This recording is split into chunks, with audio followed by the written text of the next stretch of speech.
out there, this is OGTV Main News. Thanks so much for joining us. I am Bukola Agbakisu. On the news, Federal Executive Council approves over 800 billion naira for roads. Vice President Osinbajo reaffirms government's commitment to energy transmission. Governor Abiodun renews stance on adequate healthcare provision. Myanmar crisis assumes deadly twist as 38 people die. You learn more from failure than from success. And on sport news tonight, Anthony Joshua, Tyson Fury agreed terms over £200 million mega fights. This and more sporting stories much later on the news. My name is Moses Okewumi. Stay with us.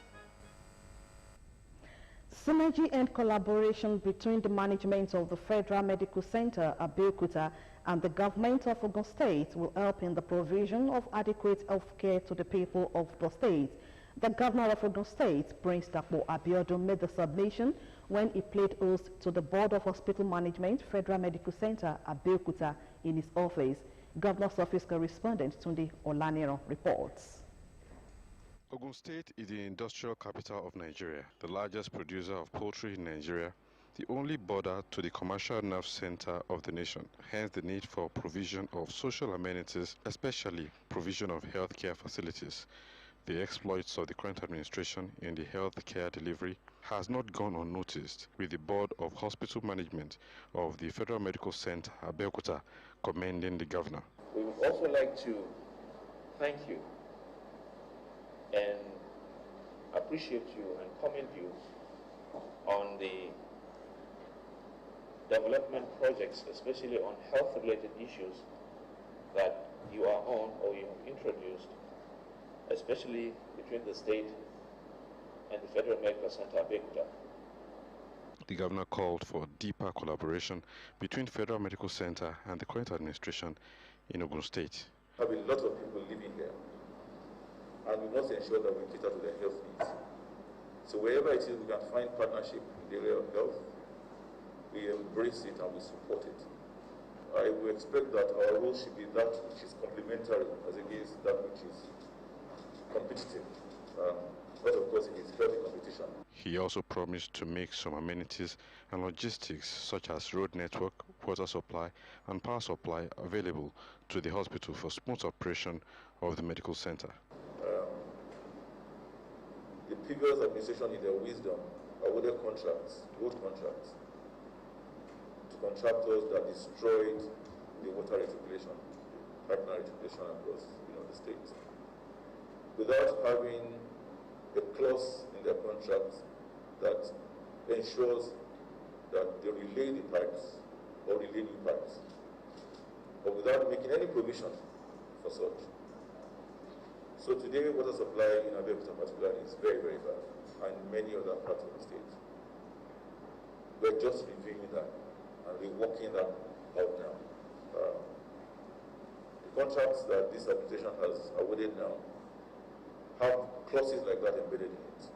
If you can't on one part be improving a particular infrastructure and another part damaging another infrastructure. So we ensure that if you awarded a contract to fix a road or build something, any existing infrastructure there, you must restore it back to how you met it. Federal Medical Center Abeokuta is a notable federal hospital located in Ogun State to provide quality health care for the people. Tunde Olaniro, OGTV News. On security agencies in Ogun State are set to work together to achieve the set goal of putting an end to security crisis facing the state, especially in the Yewa axis. Commissioner for Police Ogun State Command, Edward Ajogun, and other head of security operatives in the state confirmed this while briefing officers working with the newly set up Joint Security Intervention Squad in Yewa axis. Elizabeth Esson was at the Ayetoro Area Command of the Nigerian Police, venue of the event. A report. We thank God that the situation has normalized. CP Edward Ajogun addressing the Joint Security Intervention Squad in the Yewa axis of Ogun State joined by heads of other security outfits in the state, CP Ajogun, charged the officers to ensure they work as a team in order to achieve the set goal of Governor Dapo Abiodun.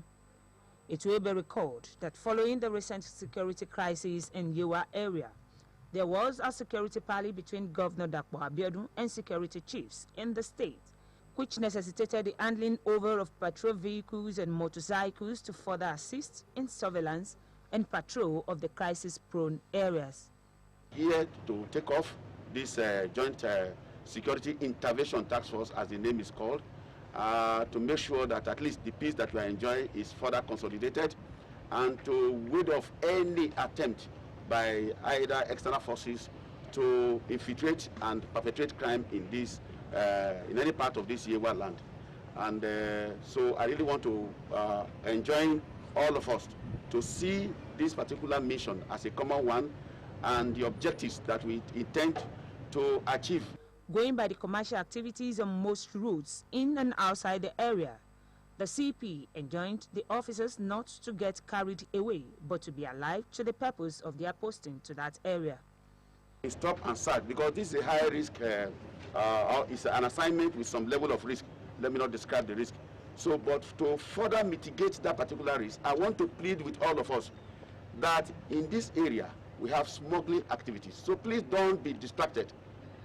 Don't be distracted by all those activities. We are not here for smugglers, but we are here primarily to target those people who are, causing problem between the communities here, banditries, armed banditries, kidnapping, and anything that has to do that is going to bring problem between the herders and the farmers. That is what we are here primarily to ensure that at least we cleanse the environment of crime and criminality. The Joint Security Intervention Squad comprises the Nigerian Army, the Police Force, DSS, NSCDC, SOSAVE, among others. Elizabeth Esson, OGTV News. And still talking security, the peacekeeping committee set up by the Ogun State government to find a lasting solution to the lingering farmers' herdsmen crisis in Yewa axis of the state has visited Owode Ketu and Ijale Ketu on a fact-finding mission. The visit provided opportunity for people of the area to bear their minds on the causes of the crisis and the way out, as they appealed to government for an improvement in the security of life and property of the affected communities. Matthew Shoumi was part of the visit and brought back this report. Towards finding a lasting and amicable solution to the lingering farmers' herders crisis in the Yewa axis of Ogun State, a peacekeeping committee was inaugurated on the 20th of February this year to look into the genesis of the crisis and come up with the best solution to the problem. The committee has since hit the ground running with a fact-finding visit to some of the affected communities in Yewa North local government area, which is also to assuage the fear of the people and assure them of the determination of the government to find a lasting solution to the crisis. The committee, led by its secretary, Mr. Olayemi Mudashiru, was received by the Transition Committee Chairman of the local government, Babatunde Bankole, who led members to Owode Ketu, the first community to be visited. Here, palliative items were presented to the families of the two victims of the crisis. Baale of Owode Ketu, Chief Sonya Fabuyi, thanked the government for putting the committee in place and used the occasion to request that the schools relocated as a result of the crisis be returned to the original location for full academic activities. The most progress-seeking people here, the most cooperative with all lines of government, all lines of anything progressive, we are. The committee then visited one of the schools affected where normal academic activities have since returned. Representatives of the affected communities in Yewa North gathered in Ijale Ketu, met with the committee, and one after the other spoke on what they believe to be the genesis of the crisis. Onijale of Ijale Ketu, Oba Alhaji Adeniyi Ojiro, called for urgent intervention of government to stop the crisis from degenerating further. There must be law guarding them.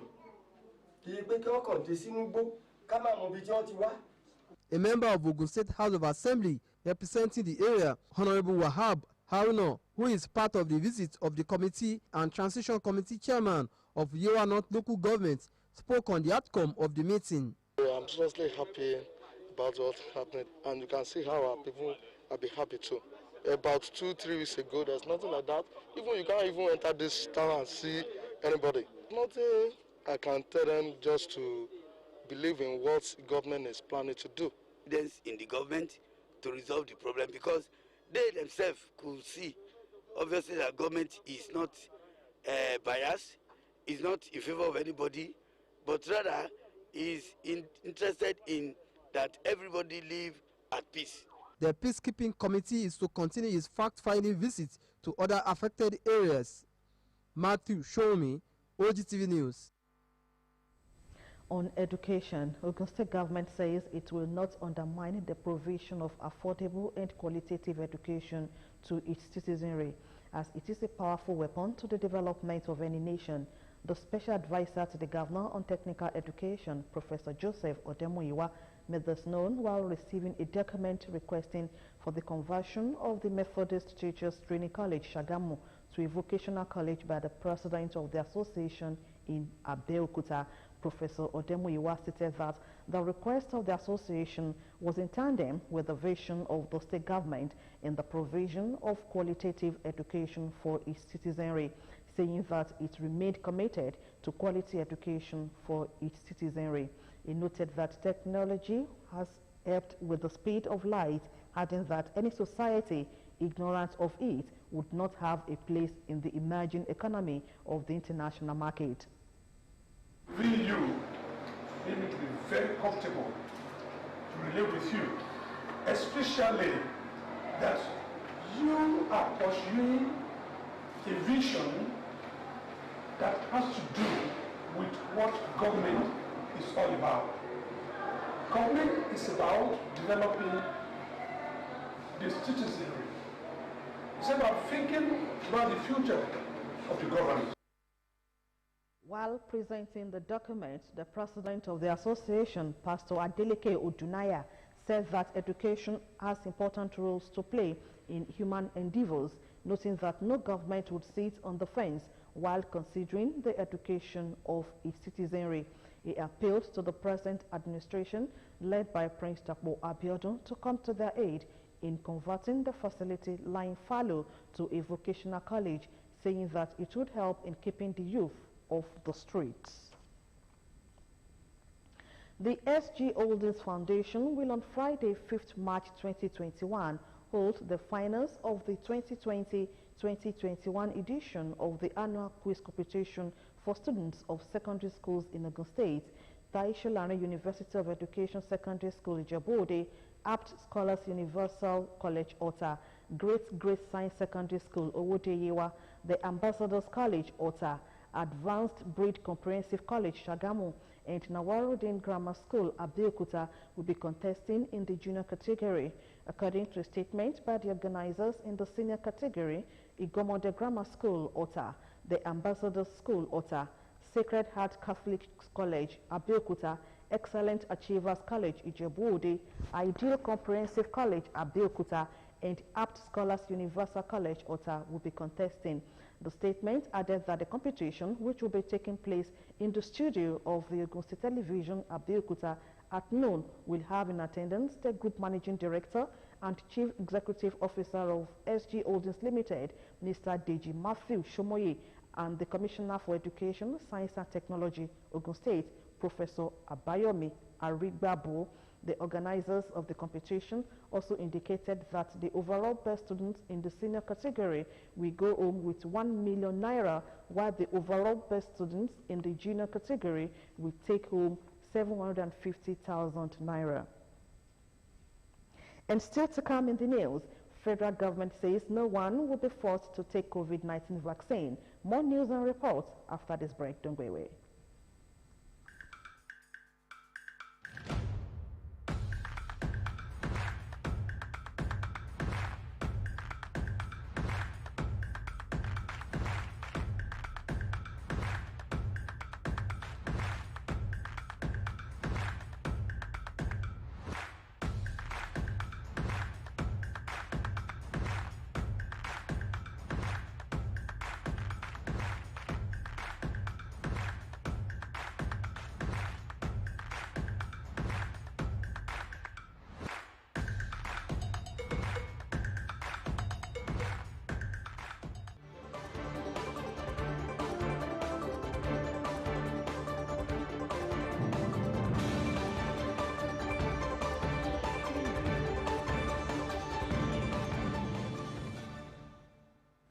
Thanks for joining us in part 2 of the news.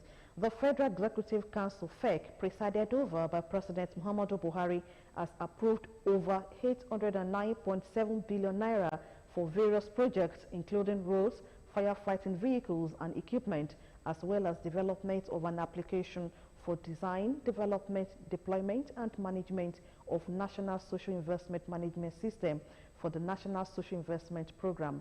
Addressing State House correspondents at the end of the 36th virtual meeting, Minister of Works and Housing, Babatunde Fashola, said Council approved the change of scope for the construction of Abuja-Kaduna-Kano Highway. He said the road, hitherto undergoing renovation, would now be completely reconstructed, thus changing the existing cost of the project from 155 billion naira to 797.2 billion naira.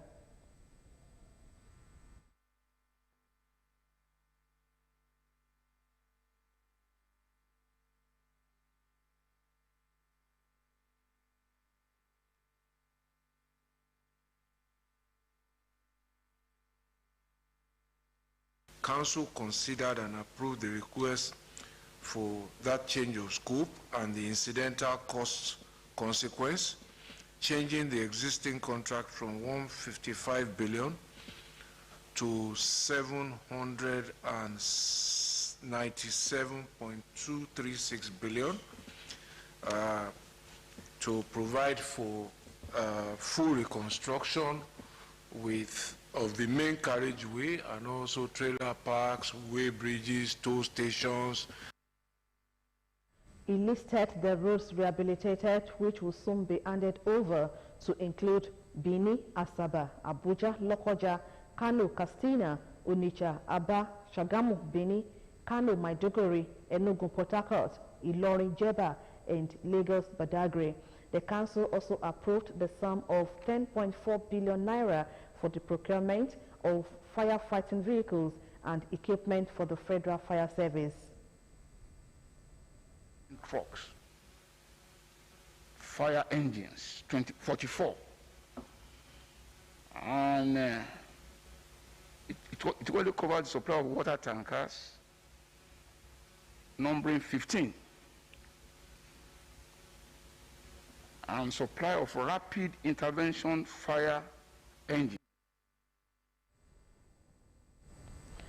The Interior Minister also announced that the ministry got an approval of 353.2 million naira for the deployment of an integrated real-time data repository equipment for the Nigeria Immigration Service, headquarters, Abuja. The Nigeria Immigration Service, Ogun State Command, has opened an annex of the Divisional Immigration Office at Ojodo area of Ifo local government area to expand the reach of the service. Deputy Controller of Immigration, Ogun State Command, Olufunke Odushote, who represented the controller, joined the residents of the area to make good use of the office so as to help strengthen the security of the nation. Bumi Adegun now reports. Security challenges facing Nigeria in recent times have been blamed on various factors, which include high influx and presence of irregular migrants, which calls for an urgent need for government agencies to set in motion various tools that will enable them achieve the goals of creating a secured and business-friendly environment. This gave birth to the commissioning of Divisional Immigration Office, Ojodu Annex, in Ifo local government.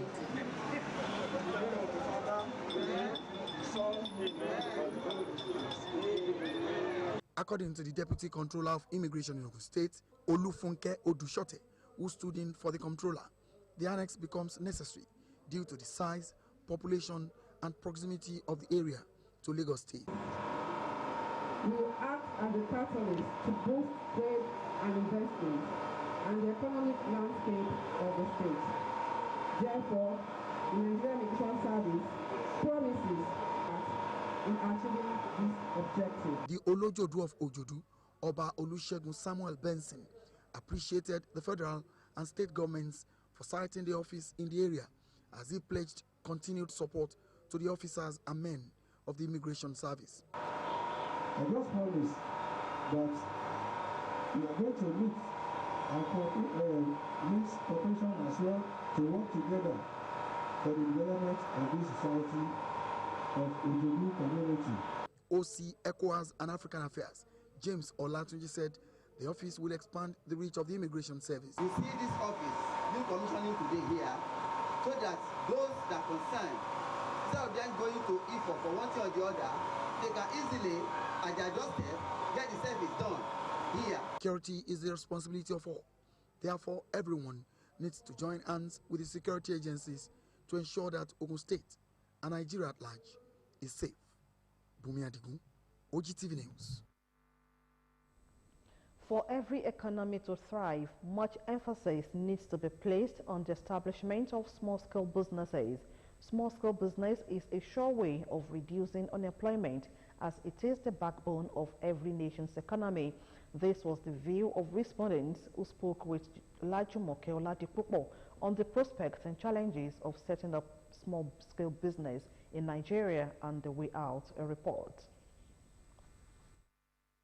Small and medium-scale businesses are largely viewed as the engine room of any nation's economic growth and are regarded as the justifiable means that propel development globally.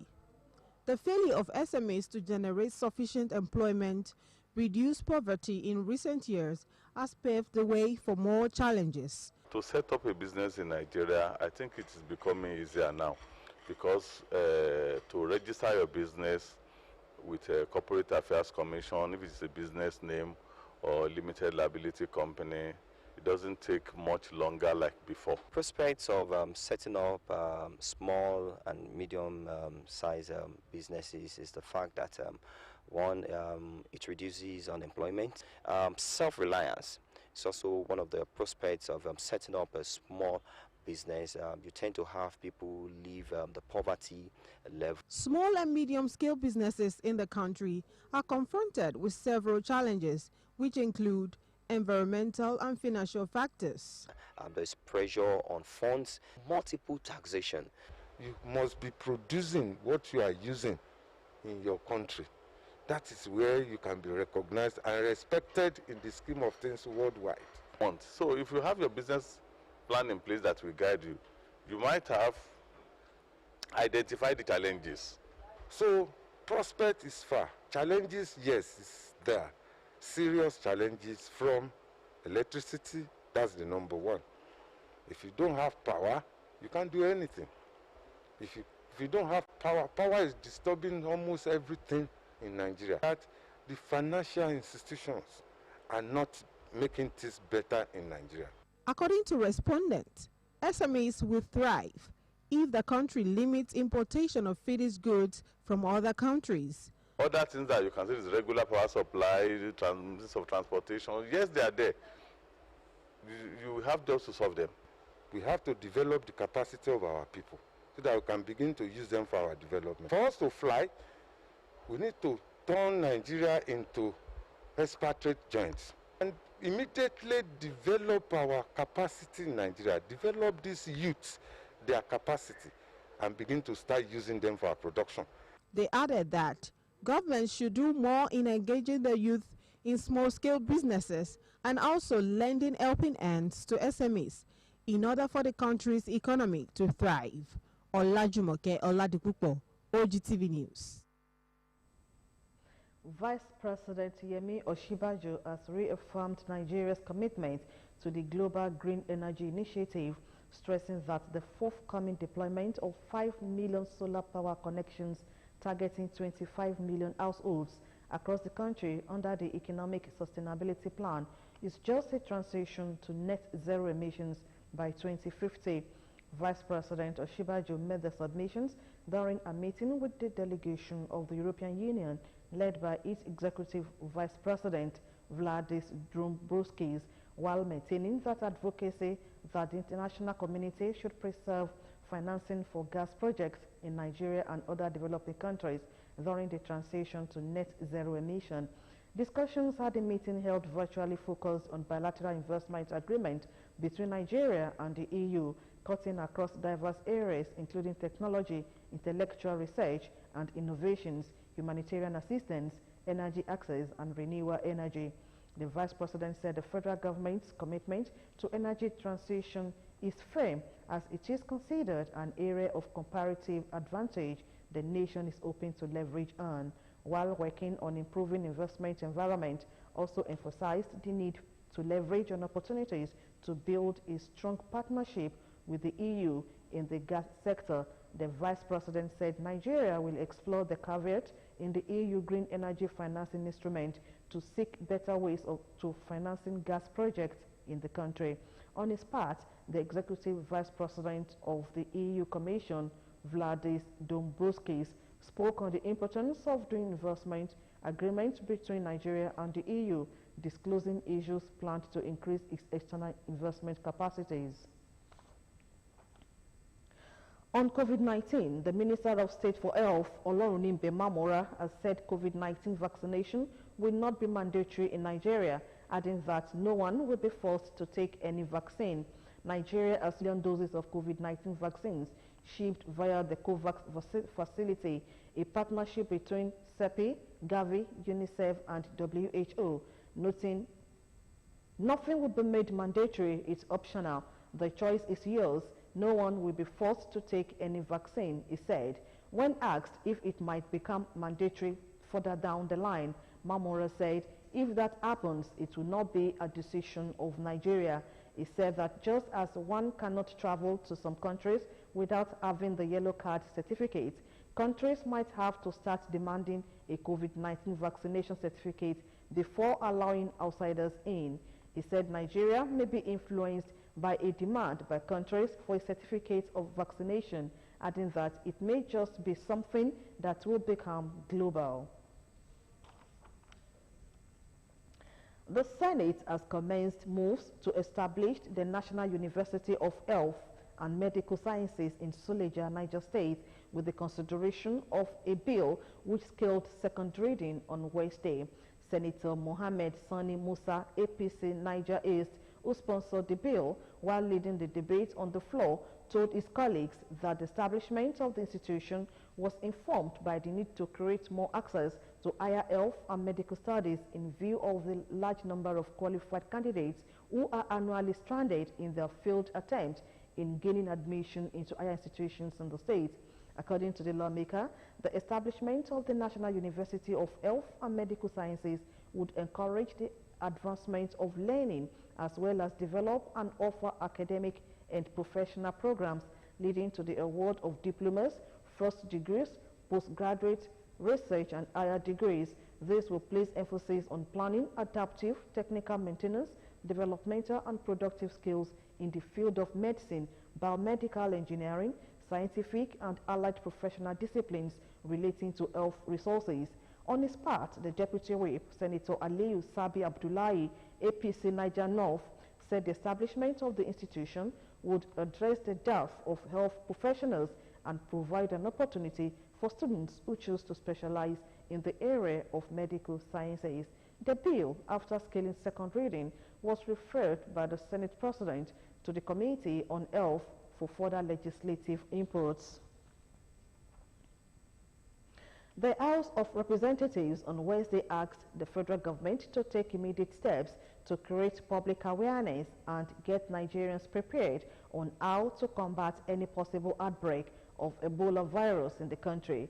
Adopting a motion of urgent public importance sponsored by Honorable Uyemi Idem, the House said the federal government, acting through the Federal Ministry of Health, should immediately increase surveillance at the entry point into the country to respond to any suspected outbreak of Ebola coming from the neighboring countries, especially Guinea and the Democratic Republic of Congo.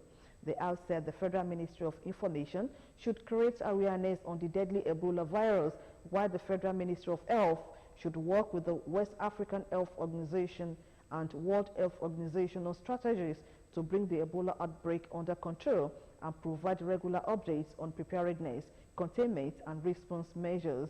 Leading a debate on the motion, the Akwa Ibom lawmaker recalled that Ebola virus disease was reported and confirmed by the World Health Organization on the 25th March 2014 in West African countries as a small part of the epidemic which originated in Guinea and represents the first outbreak of the disease globally.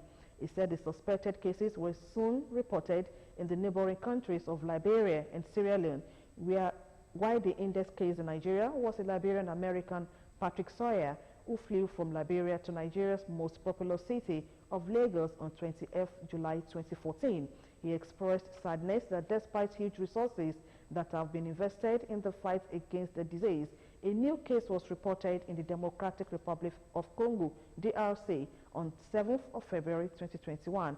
It disclosed on Sunday, February 14, 2021, Guinea's Ministry of Health also declared an Ebola outbreak following the mysterious death of 3 persons. The Independent National Electoral Commission, INEC, has identified lack of access to polling units as a major challenge facing electoral process in Nigeria. Chairman of the Commission, Professor Mahmoud Yakubu, stated this during an engagement with the National Assembly Joint Committee on INEC and electoral matters on how best to give Nigerians access to vote. Inadequate polling units created since 1999, according to INEC, has continued to create a crisis of access to vote among Nigerians with many negative impacts. The National Assembly should know that the Commission is making efforts to build a national consensus to solve the crisis, learning from previous unsuccessful attempts. And then we want the National Assembly to support the Commission to convert existing voting points to polling units and to relocate some of them to underserved areas. The leadership of the National Assembly expressed readiness to support the Commission to deliver on its mandate. This is why we provide for INEC those resources that will make you perform your work wonderfully well. To design and adopt a decision-making model that builds confidence and gives people the confidence to accept that this process is not designed to benefit one group. INEC promised to continue its engagement with critical stakeholders until adequate access is created for all Nigerians to vote. The Federal Inland Revenue Service has resolved to put in place an improved technology for automated tax collection in the year 2021. This is contained in a submission by the chairman of the summit, Mohammed Nami, on the budget target before the Senate Committee on Finance. The primary objective of the 2021 budget by the Federal Inland Revenue Service, according to Mohammed Nami, is to attain optimal assessment and collection of tax for the federal government. The possibility of marginal reduction in the tax level income of taxpayers due to the effects of COVID-19 global pandemic, according to him, is what necessitated the new strategy.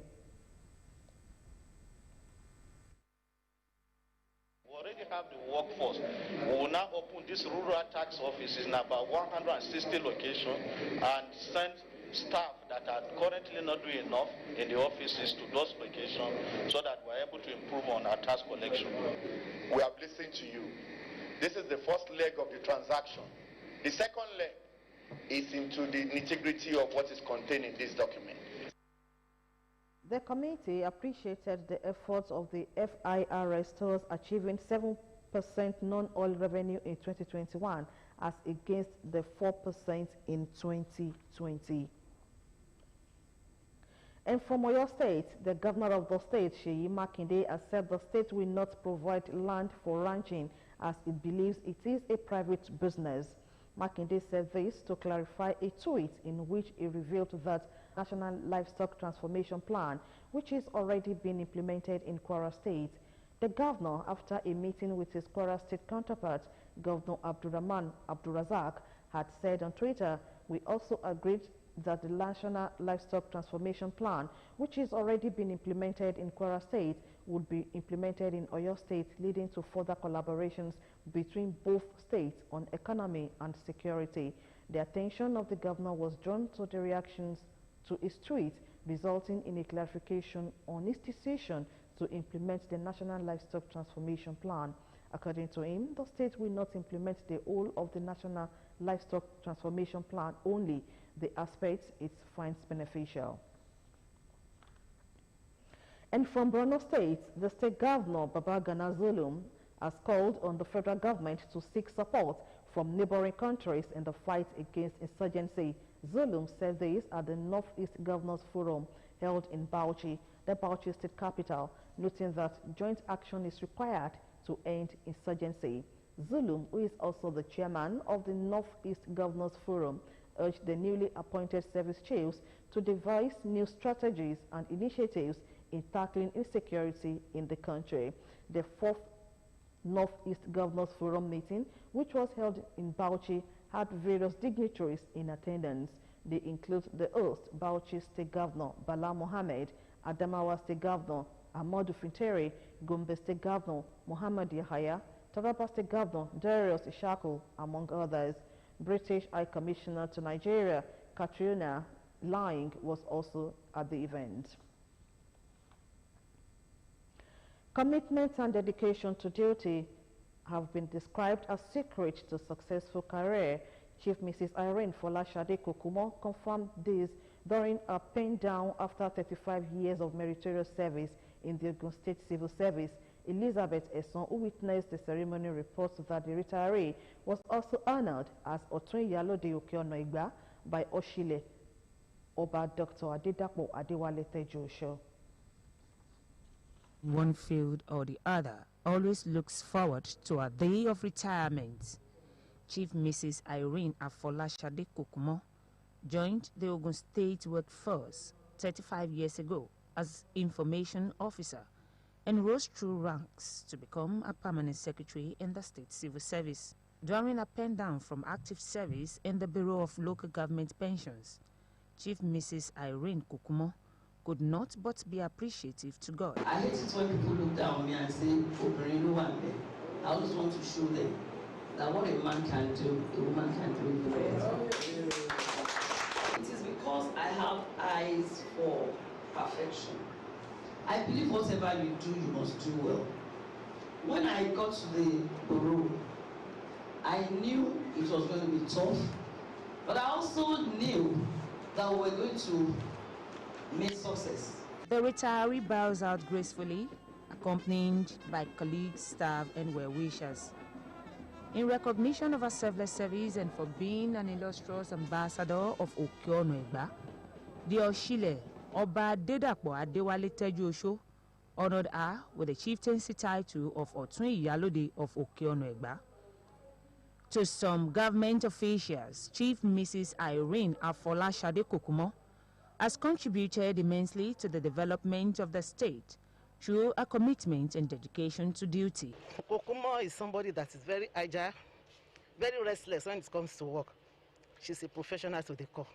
And I thank God she has reached the peak of her career as a permanent secretary, Bureau of Local Government Pensions. Madam Kokumo is a very friendly person, very elegant, and her contribution will be missed because she has knowledge of her desk very well. She's such a personality. When you get to his office, to her office, you see that she actually carry all the member of staff along. Her husband, AIG Johnson Kokumo, and the Iyalode of Yoruba Land, Chief Mrs. Alaba Lawson, have this to say about the retiree. She has been able to combine her responsibilities in the office as a permanent secretary effectively with her roles and responsibilities as a wife and as a mother at home. She's a very hard-working lady and also a forthright person. Very, very intelligent with high integrity. Guests were later entertained at the Olusegun Obasanjo Presidential Library, Mackay. Elizabeth Esson, OGTV News. Here is wishing Mrs. Folashade Kokumo good health in retirement. On business news, OPEC cautions Nigeria, others over crude oil production. These are some business news after this break.